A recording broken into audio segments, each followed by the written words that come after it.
Good morning, everyone. Today we are going to discuss the fourth lecture on games theory, and this lecture pertains to the variable sum game. आज हम लोग games theory का चौथा lecture यहाँ पे discuss करने जा रहे हैं और इसमें हम वेरिएबल सम गेम को लेंगे। अभी तक जो भी 3 लेक्चर्स हुए उसमें एक इंट्रोडक्टरी कंसेप्ट का था पहला, और उसके बाद जो बाकी 2 लेक्चर्स थे वो कांस्टेंट सम गेम से रिलेटेड थे। कांस्टेंट सम गेम में प्योर स्ट्रेटजिक मेथड है और मिक्स स्ट्रेटजिक मेथड है। प्योर स्ट्रेटजिक मेथड में केवल खिलाड़ी जो है या उसका प्रतिद्वंदी जो राइवल है उसका वो एक ही स्ट्रेटजी से गेम को खेलते हैं। मिक्स स्ट्रेटजीज में खिलाड़ी अपनी स्ट्रेटजीज को बदल सकता है, मिक्स कर सकता है, और ऑप्टिमाइजेशन के लिए ये जरूरी है कि किस प्रोबेबिलिटी में वो स्ट्रेटजीज को मिक्स करे ताकि उसे ऑप्टिमल पे ऑफ्स मिले। वेरिएबल सम गेम में जैसा हम पहले बता चुके हैं आपको कि जो पे ऑफ्स हैं उनका सम कांस्टेंट नहीं होता, इसलिए दोनों खिलाड़ियों के पे ऑफ्स हमें देने पड़ते हैं, चाहे प्लेयर ए हो चाहे बी हो, और उनके पे ऑफ्स हम कॉमा लगा के अलग करते हैं। आपको हम पहले बता चुके हैं। यहाँ पर आज जो हम डिस्कस करने जा रहे हैं वो है कि इक्विलिब्रियम सॉल्यूशन हम कैसे निकाल सकते हैं वेरिएबल सम गेम में। इक्विलिब्रियम निकालने के बहुत सी तरीके हैं। यहाँ पे 4 मेथड दिए गए हैं। डायरेक्ट मेथड है, इनडायरेक्ट मेथड है, नैश इक्विलिब्रियम मेथड है और मिक्स स्ट्रेटजिक मेथड है। तो whenever we are facing a variable sum game where the payoffs are of the players are not, some of the payoffs are not constant, then we have to designate the payoffs of each of the players by putting a comma in between them, and that comma indicates that the first payoff is of player 1 and the second payoff is of player B or 2. In order to derive equilibrium, we are having 4 methods: direct, indirect, Nash equilibrium and mixed strategic method. तो ये 4 method हैं, एक एक करके सब हम discuss करेंगे। Methods की अपनी लिमिटेशंस हैं और अपने एडवांटेजेस भी हैं। तो सबसे पहले हम डायरेक्ट मेथड पर चलते हैं। डायरेक्ट मेथड में हम इक्विलिब्रियम स्ट्रेटजीज को डायरेक्टली डिटरमिन कर सकते हैं, और ये एक तरह का प्योर स्ट्रेटजिक मेथड कहलाता है। It is also called as the pure strategic method, क्योंकि मिक्स स्ट्रेटजिक मेथड हम बाद में डिस्कस कर रहे हैं। और यहाँ पे डायरेक्ट मेथड का जो नाम हमने दिया डोमिनेंट स्ट्रेटजिक मेथड, डायरेक्ट और dominant strategic method. Dominant strategic method हम इसलिए कह रहे हैं क्योंकि इसमें हम खिलाड़ियों की जो प्लेयर्स हैं उनकी डोमिनेंट स्ट्रेटजीज को डिटरमिन करते हैं। डोमिनेंट स्ट्रेटजीज मतलब जो बाकी सारी स्ट्रेटजीज को डोमिनेट करें। तो डोमिनेंट स्ट्रेटजीज हम प्लेयर की फाइंड आउट करते हैं कि डोमिनेंट स्ट्रेटजी प्लेयर की क्या है। और डोमिनेंट स्ट्रेटजी बेसिकली वो स्ट्रेटजी है व्हिच प्रोवाइड्स लार्जेस्ट पे ऑफ अमंग द गिवन पे ऑफ, मैक्सिमम पे ऑफ जो दे रहा है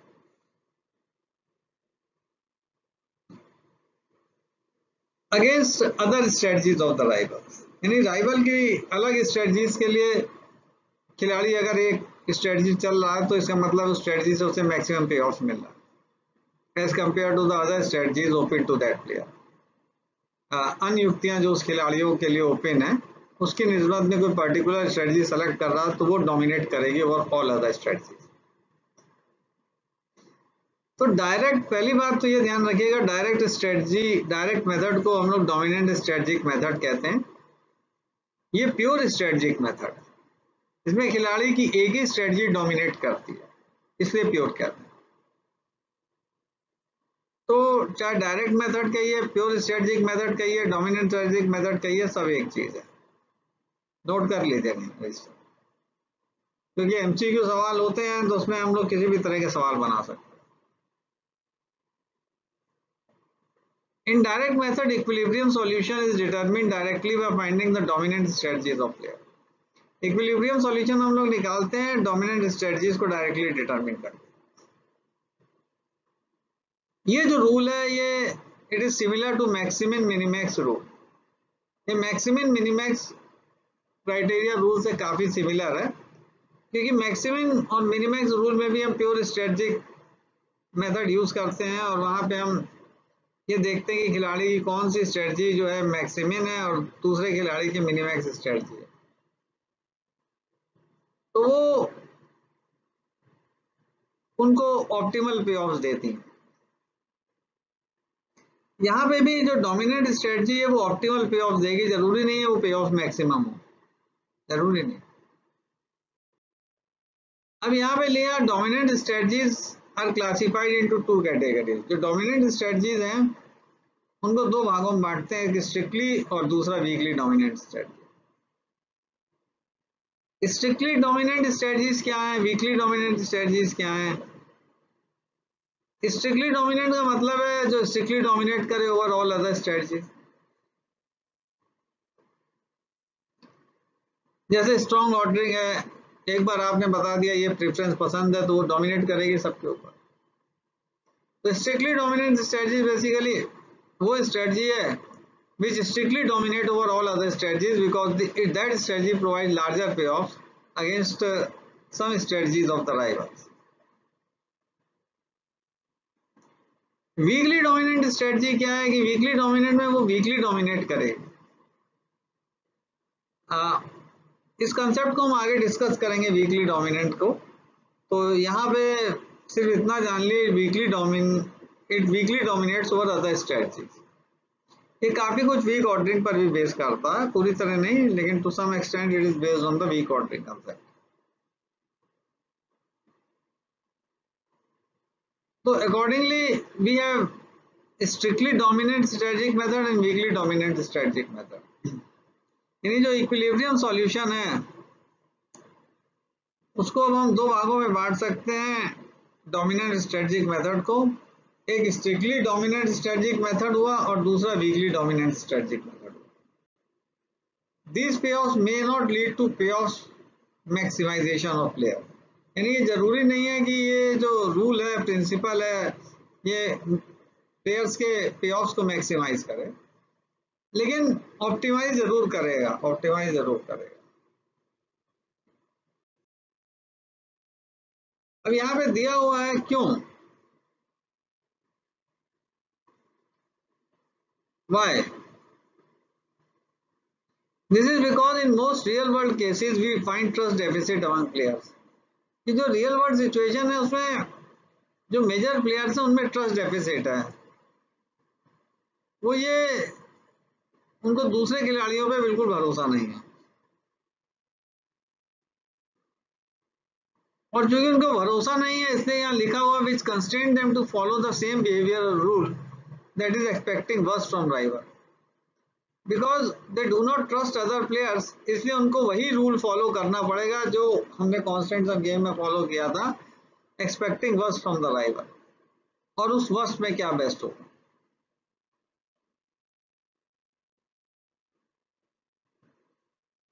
Examples would illustrate determination of equilibrium solution in each of the two methods: strictly dominant strategic method and weakly dominant strategic method। ये दोनों cases में हम एग्जांपल्स लेंगे और उन एग्जांपल से आपको बताएंगे कि स्ट्रिक्टली डोमिनेंट स्ट्रेटजिक मेथड से इक्विलिब्रियम सॉल्यूशन कैसे निकालते हैं और वीकली डोमिनेंट स्ट्रेटजिक मेथड से इक्विलिब्रियम सॉल्यूशन। और ये भी दिखेंगे कि वो जरूरी नहीं है पे ऑफ को मैक्सिमाइज करे, वो पे ऑफ को ऑप्टिमाइज कर सकता। और क्यों ऑप्टिमाइज करेगा, क्योंकि हमने बताया रियल वर्ल्ड केसेस में there is a distrust or trust deficit among players, and because there is trust deficit they do not cooperate, they individually play their own game, and when they individually play their own game it may be they may be overspending in advertising, in packaging, rather than improving the quality of the product directly। तो बहुत से cases हैं जहां पर real world situations ऐसी है जहां trust deficit players के आपस में, और इसलिए they have to overspend on certain things rather than spending that amount in innovating the product and in improving the quality of the product so that they can maximize their payoffs. तो यहाँ पे एक एक करके examples हम इसको देखेंगे, strictly dominant और weekly dominant strategic method. Case one यहाँ पे ले रहे हैं स्ट्रिक्टली डोमिनेंट स्ट्रेटजिक मेथड। ये पे ऑफ मैट्रिक्स है alpha one alpha two, A की स्ट्रेटजीज हैं, beta one beta two B की स्ट्रेटजी, दो प्लेयर हैं ए बी।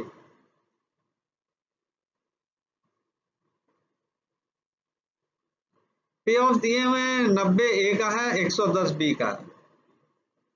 जब ए अल्फा वन चलता बी बीटा वन चलता। दूसरे खाने में ए अल्फा वन चल रहा बी बीटा टू, तो ए को 60 मिल रहा और बी को 120। कॉमे का पहले ए का है, कॉमा का बाद बी का पे ऑफ है। अल्फा टू बीटा वन चलेगा तो 140 ए को, 70 बी को,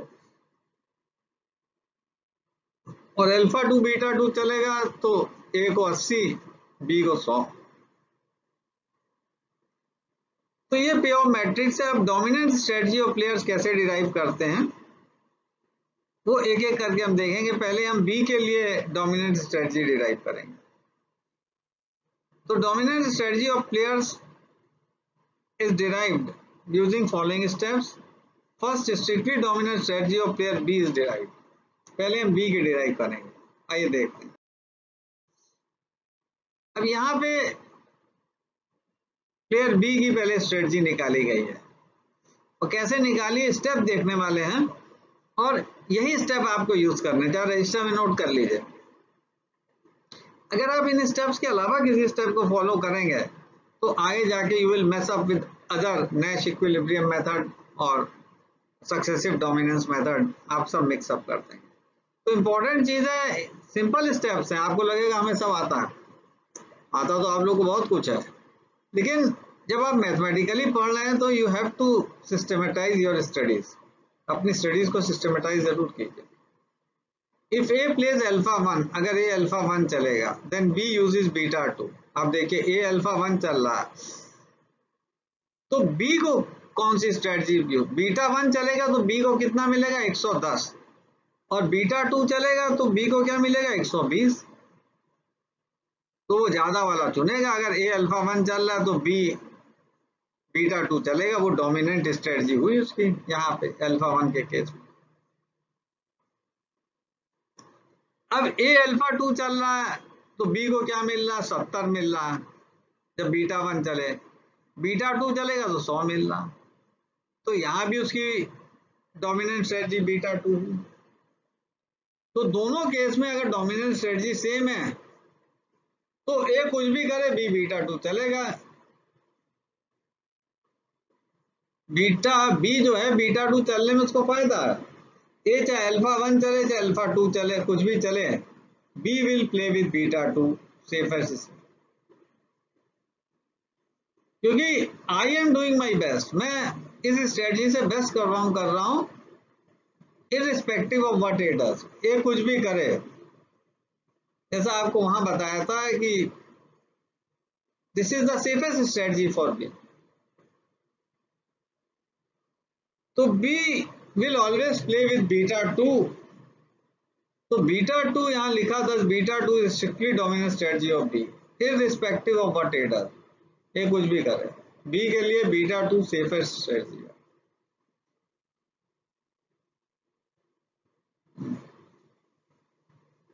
सेफेस्ट स्ट्रेटजी।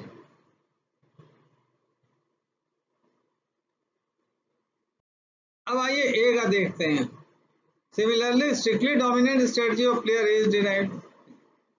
अब देखिए वहां पे हम पहले लेंगे बी क्या चलेगा, बी बीटा वन चलता है, बी प्लेस बीटा वन, तो ए क्या चलेगा? अल्फा वन में 90, अल्फा टू में 140। तो ए यूजेस अल्फा टू, 140 मिल रहा। अब बी बीटा टू चलेगा तो एक अल्फा वन चलता तो 60, अल्फा टू चलेगा तो 80, तब भी अल्फा टू चलेगा। तो अब बी कुछ भी करे, ए अल्फा टू चलेगा। तो 10 alpha two is strictly dominant strategy of A irrespective of what B does. तो दोनों खिलाड़ियों के पास अपनी अपनी डोमिनेंट स्ट्रेटजी है। ए के पास अल्फा 2 है और वो इसलिए डोमिनेंट है क्योंकि बी कुछ भी करे हमें ए अल्फा 2 ही चलेगा, और इसी तरह ए कुछ भी करे बी बीटा 2 चलेगा। तो thus this combination of dominant strategies alpha 2 beta 2 of players A and B respectively gives the equilibrium solution। तो अल्फा 2 बीटा 2 आपको इक्विलिब्रियम सॉल्यूशन देगा, ये स्ट्रेटजी कॉम्बिनेशन है विच गिव्स इक्विलिब्रियम सॉल्यूशन, और ये स्ट्रेटजी कॉम्बिनेशन डोमिनेंट स्ट्रेटजीज है, यानी A will always play with alpha 2 and B will always play with beta 2 irrespective of what these players do in the game। तो ये equilibrium solution है इनका, alpha 2 beta 2 से equilibrium solution मिलेगा और वहां ए को 80 यूनिट पे ऑफ मिलेगा और बी को 100 यूनिट पे ऑफ मिलेगा। तो जो पे ऑफ मैट्रिक्स बनाई है वो एक ही है अभी तक जो पीछे बनाई है। तो आप बार बार इसलिए बनाते हैं कि आपको हम पूरा एक्सपोजिशन यहाँ पे स्लाइड पे दे दें, आप एक ही बार बनाइएगा, आपको बार बार बनाने का जरूरत नहीं है क्योंकि हमारे में स्लाइड रिकॉर्डिंग बैकवर्ड नहीं है, इसलिए मुझे वो बनानी पड़ती है पे ऑफ मैट्रिक्स बार बार। तो इक्विलिब्रियम में ए को 80 और बी को 100 यूनिट पे ऑफ मिलेंगे। अब preceding illustration enables us to define dominant strategies of player, यानी जितना डिस्कशन हुआ है उसमें हम डोमिनेंट स्ट्रेटजीज को सिंपली डिफाइन कर सकते हैं।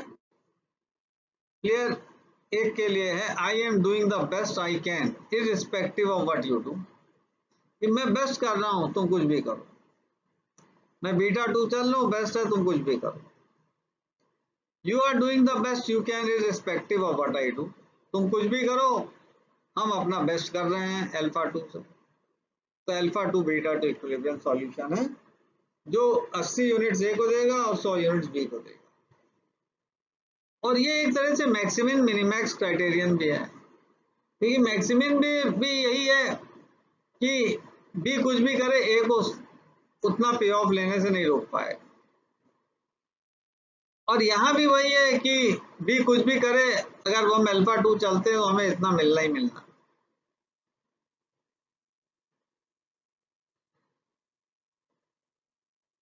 तो ये वही रूल है जो मैक्सिमम मिनिमैक्स क्राइटेरियन का है, where player play safe as in the dominant strategic principle. यहाँ पे प्लेयर सेफ गेम प्ले कर रहा कि बी कुछ भी करे या ए कुछ भी करे, I am performing better with alpha 2 and B is performing better with beta 2। तो ये वही है जैसे मैक्सिमम मिनिमैक्स प्रिंसिपल था। अब यहाँ पे ये भी लिखा further it is also evident that trust deficit among players prevent them from maximizing their payoffs, कि जो ट्रस्ट डेफिसिट है प्लेयर्स में उसकी वजह से वो मैक्सिमाइज नहीं कर पा रहे। अगर दोनों कोऑपरेट करें तो अल्फा 1 बीटा 1 अच्छा सॉल्यूशन है, यहाँ पे ए को 90 और बी को 110 मिलेगा, दोनों को 10-10 यूनिट ज्यादा मिल रहा, क्या बुराई है? लेकिन भरोसा नहीं है, इंसान को इंसान पे भरोसा नहीं। गालिब ने लिखा है ना, आपको बताया मैंने कई बार, जब तवक्को ही उठ गई गालिब फिर किसी का क्या गिला करे कोई, यानी अगर भरोसा ही उठ जाए इंसान पर तो फिर हम किसी का गिला करने से कोई फायदा नहीं। भरोसा बहुत बड़ी चीज है और भरोसा अगर इंसान को है तो भगवान पे है बस। लेकिन ये बड़ी तकलीफ स्थिति है कोरोना में, इंसान को इंसान से भरोसा हट जाए।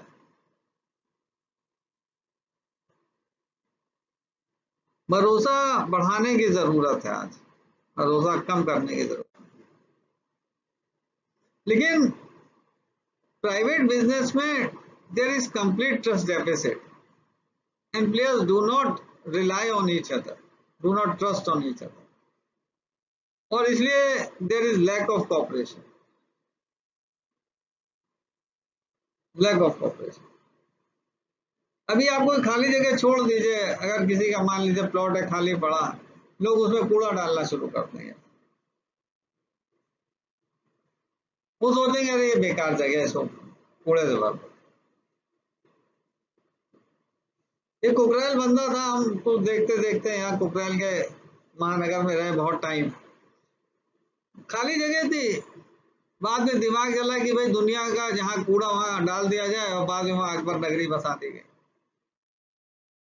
उस कूड़े के ढेर पे अकबर नगरी बसी।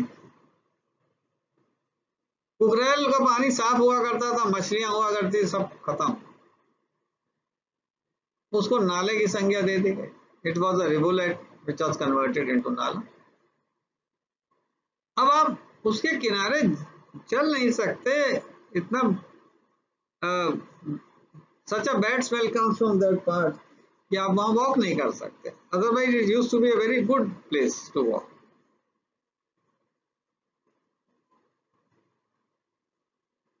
तो lack of trust, trust deficit इतना अधिक है जिसकी वजह से प्लेयर्स अपने प्रॉफिट को मैक्सिमाइज नहीं कर सकते। ट्रेडिशनल थ्योरी में तो हम ये पढ़ते हैं कि objective is to maximize profit, लेकिन मैक्सिमाइज करेंगे कहां से जब दूसरा खिलाड़ी आपको नहीं करने देगा। तो यहाँ लिखा further it is also evident that trust deficit among players prevent them from maximizing their payoff. इसलिए डोमिनेंट स्ट्रेटजी का रोल इंपॉर्टेंट हो जाता है कि भाई तुम कुछ करो, हम ये चलेंगे, हमें इतना पे ऑफ मिलना ही मिलना।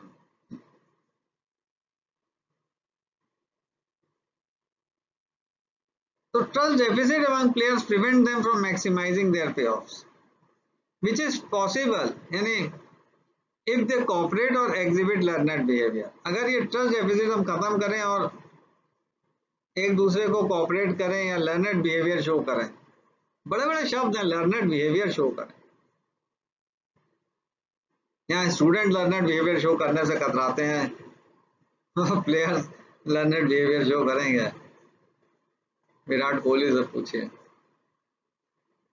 तो लर्नड बिहेवियर ये बड़े बड़े शब्द हैं, लेकिन लर्नड बिहेवियर कहाँ आदमी शो करेगा? Which is possible if they cooperate or exhibit learned behavior by using alpha 1 beta 1 combination of strategies to ensure 90 and 110 units of payoffs instead of 80 and 100. तो अगर कॉपरेट करें तो ऐसा नहीं है कि दोनों अपने पेऑफ्स मैक्सिमाइज कर सकते हैं, लेकिन यहाँ पे भरोसा नहीं है। जब तवक्को ही उठ गई गालिब, फिर किसी का क्या गिला करेगा? तो फिर जो आपको मिल रहा है उसमें आपको संतोष करना पड़ेगा।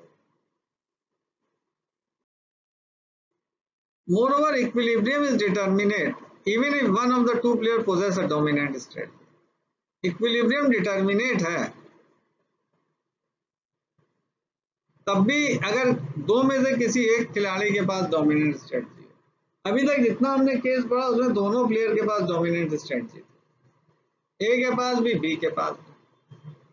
लेकिन अब जो हम ये कह रहे हैं कि अगर एक प्लेयर के पास भी डोमिनेंट स्ट्रेटजी है तो भी इक्विलिब्रियम सॉल्यूशन डिटर्मिनेट है, क्योंकि फिर वो डोमिनेंट स्ट्रेटजी दूसरे प्लेयर को एनफोर्स कर देगी to use a particular strategy against the rival. तो अभी तक इतना इलस्ट्रेशन था, इसमें both players have the dominant strategy, but sometimes even if one player has a dominant strategy it will enforce the other player to use a particular strategy to optimize its payoff, तब भी equilibrium solution निकलेगा।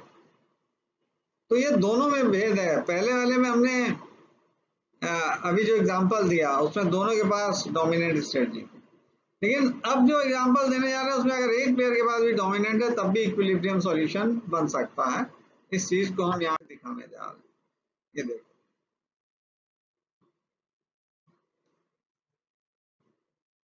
Alpha 1 alpha 2 beta 1 beta 2, यहाँ पे और बदल गया,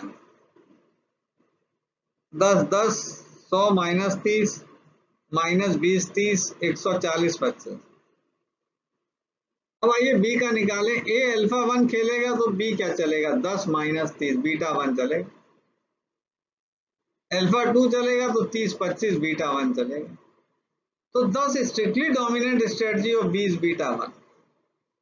B की strictly dominant strategy क्या है? बीटा 1 है।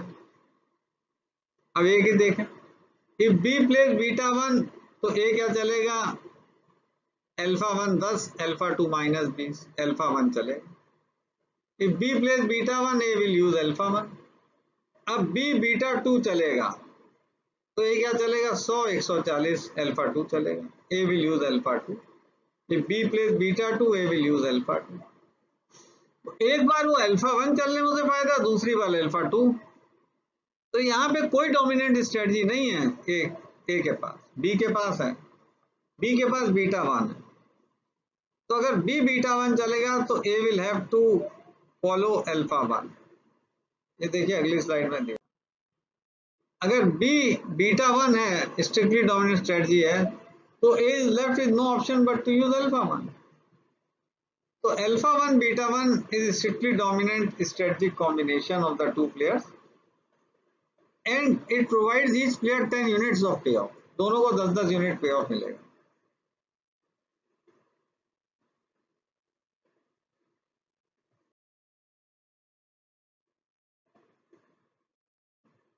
Case 2 weekly dominant strategic method है। केस 2 तो अभी तक हमने स्ट्रिक्टली डोमिनेंट स्ट्रेटजिक मेथड पढ़ा केस 1 में। अब वीकली डोमिनेंट स्ट्रेटजिक मेथड पे जा रहे हैं। वीकली डोमिनेंट मैंने आपको शुरू में बताया था कि वो वीक ऑर्डरिंग का कंसेप्ट है, जहाँ प्लेयर थोड़ा इनडिफरेंट रहता। अब यहाँ देखिए लिखा इन दिस केस, सुनिएगा ध्यान से, पहले हम वीकली स्ट्रेटजी को डिफाइन करने जा रहे हैं। What is weakly dominant strategy? In this case at least one of the two players possess a strategy. दो में से कम एक, एटलीस्ट कम से कम एक प्लेयर के पास वीकली डोमिनेंट स्ट्रेटजी हो। दिस इंप्लाइज दैट, इसका अर्थ है that against certain strategy of the rival, कि जो राइवल की कोई स्ट्रेटजी है, certain strategy of the rival, player does equally well with the second as with the first strategy। Player does equally well as with the second as with the first strategy। यानी rival की किसी एक particular strategy के लिए जो players के पास alternatives हैं alpha 1 alpha 2 alpha 3, उसमें इनडिफरेंट है वो, क्योंकि वो सेम पे ऑफ दे रहे हैं। अगर राइवल बीटा 1 चलता है तो अल्फा 1 से 10 है तो अल्फा 2 से भी 10 है, अल्फा 3 से भी 10 है, तो वो इनडिफरेंट है। बीटा 1 चलोगे तो हम कोई भी चल देंगे, हमें क्या। लेकिन against other strategies of the rival, अगर राइवल उसके अलावा कोई स्ट्रेटजी यूज करता, तब इनमें से एक स्ट्रेटजी कोई बेटर होगी जो बाकी स्ट्रेटजी से अधिक पे ऑफ दे रही, और उसको हम वीकली डोमिनेंट स्ट्रेटजी। तो वीकली डोमिनेंट का केस तब होगा when player is indifferent to a particular strategy of a rival, but against other strategies of the rival one of these strategies performs better than all other strategies. One of these strategies perform better than all other strategies। Example देंगे और clear हो जाएगा आपको। This implies that against certain strategy of the rival player does equally well with the second as with the first strategy, but against any other strategy of the rival player does well only with one of the two strategies, say with the first strategy। First strategy is then said to be weakly dominant, or it weakly dominates over other। Given the weakly dominant strategy of a player, rival will select such a strategy which provides best payoffs in a given situation। अब mathematically हम weakly dominant strategy को define करने जा रहे हैं। Mathematically ये थोड़ा नया कंसेप्ट है। स्ट्रिक्टली को भी आप ऐसे डिफाइन कर सकते हैं और वीकली को भी डिफाइन कर सकते हैं, थोड़ा फर्क है दोनों में। यहाँ लिखा है स्ट्रेटजी SI, यानी SI कोई स्ट्रेटजी है, ith स्ट्रेटजी है, जैसे इज एन एलिमेंट ऑफ, ई जो दिख रहा है एलिमेंट ऑफ, उसका मतलब है ये मॉडर्न अलजेब्रा का पार्ट है, ऑफ कैपिटल SI, यानी SI एक पूरा सेट है और उस सेट में SI स्ट्रेटजीज हैं जो प्लेयर I की हैं, is a weakly dominant strategy for player I in the game given by game है टॉय एंड गेम को रिप्रेजेंट कर रहा और उस गेम्स के कंपोनेंट्स क्या हैं strategy set S I capital S I यूआईओ पे ऑफ्स हैं प्लेयर को जो मिल रहा है तो यूआईओ पे ऑफ्स हैं जो प्लेयर को मिल रहे हैं if for S dash I मतलब जो अदर स्ट्रेटजीज है राइवल की आईएस स्ट्रेटजी को छोड़ के जो बाकी स्ट्रेटजी इस एलिमेंट ऑफ एसआई यानी बाकी स्ट्रेटजी भी उसी का सेट है सेट का पार्ट है एसआई का वी हैव यूआई मतलब पे ऑफ्स जो मिल रहा है प्लेयर किसी एक खिलाड़ी को U I S I comma S minus I जो है ये राइवल की स्ट्रेटजी है एस आई प्लेयर ए की स्ट्रेटजी है तो जो पे ऑफ्स मिल रहा है by using strategy S I of player A and S minus I of player B is greater than or equal to greater than भी लगा equal to against other payoffs provided by S dash I other strategies of the player A and S minus I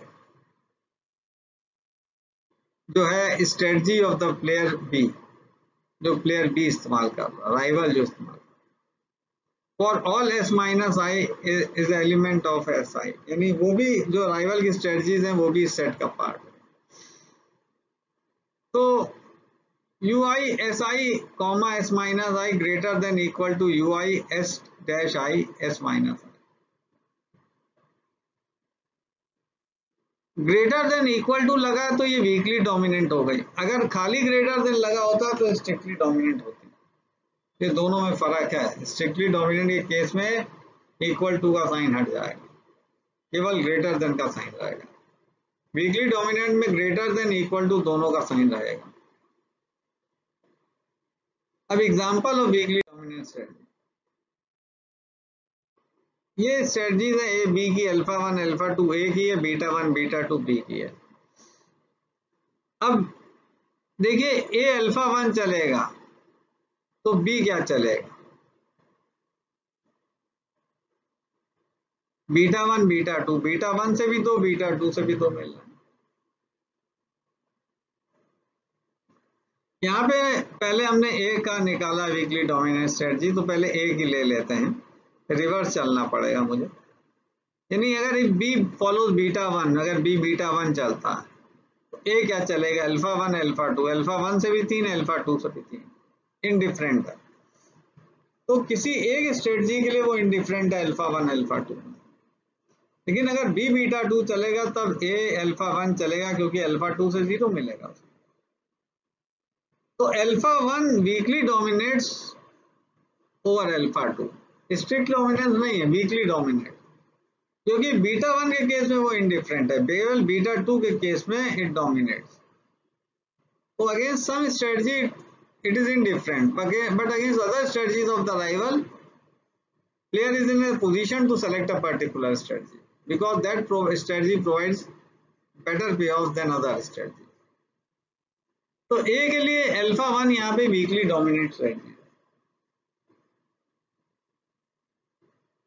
अब ऐसे ही हम आइए उसका निकाल लें B का A follows अल्फा 1 तो B is indifferent between beta 1 beta 2 A alpha 1 चलेगा तो बीटा 1 से भी तो है बीटा 2 से भी तो इनडिफरेंट है ए अल्फा 2 चलेगा तो बीटा 1 से 15 बीटा 2 से 1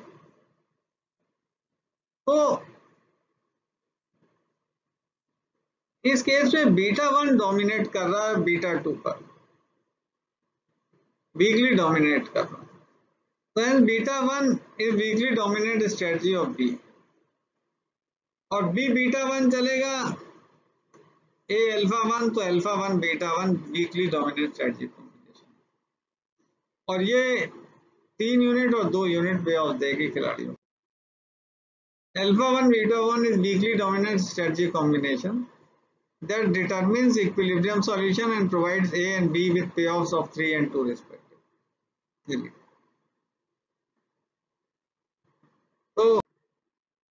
अब ये कुछ असाइनमेंट आपको दिया है, अब ये कीजिएगा आप अपने आप दो भाइयों। और चलते चलते ये अनाउंसमेंट कर दें कि अपना माइक्रो का और एडवांस इकोनोमेट्रिक्स का असाइनमेंट आप बना के रख लीजिए, क्योंकि आपको 4-5 तारीख तक जमा करना पड़ा है।